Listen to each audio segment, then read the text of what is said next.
Cinema খুব একটা না দেখলেও সিনেবাজারের খবরাখবর রাখেন নরেন্দ্র মোদী।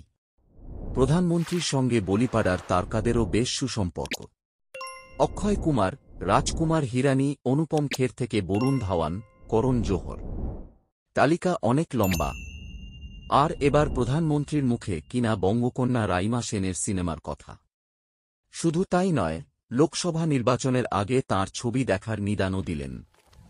শীতকালীন অধিবেশন হওয়ার পরই রামমন্দির উদ্বোধনের আগে মন্ত্রিসভার গুরুত্বপূর্ণ সদস্যদের নিয়ে এক বৈঠক করেন মোদী, যেখানে উপস্থিত ছিলেন সব রাজ্যের সভাপতিরাও। সেই বৈঠকেই সমস্ত নেতাদের নির্বাচনের আগে দ্য ভ্যাকসিন ওয়ার দেখার নিদান দেন প্রধানমন্ত্রী।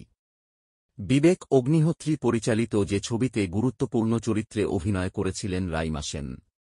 ঘটনাচক্রে তিনি প্রাক্তন তৃণমূল সাংসদ তথা জনপ্রিয় অভিনেত্রী মুনমুন সেনের মেয়ে। দ্য ভ্যাকসিন ওয়ার সিনেমায় রাইমাকে দেখা গিয়েছিল রোহিণী নামে এক সাংবাদিকের চরিত্রে। ভারত সরকারের ক্যাবিনেট সচিবের ভূমিকায় অভিনয় করেন অনুপম খের। সিনেমায় তাঁর সংলাপের সঙ্গে মোদির কথার ধরনের সাদৃশ্য খুঁজে পেয়েছিলেন দর্শকরা। এবার লোকসভা নির্বাচনের আগে সেই সিনেমাই দেখার নির্দেশ দিলেন মোদী। বুধবার ওই বৈঠকে মোদির সেই নির্দেশ শুনিয়েছেন মঙ্গল পাণ্ডে।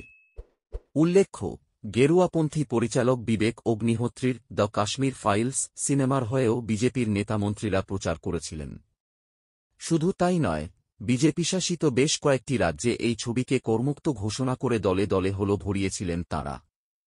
এবার লোকসভা ভোটের আগে সেই পরিচালকেরই দ্য ভ্যাকসিন ওয়ার সিনেমা দেখতে বললেন খোদ প্রধানমন্ত্রী।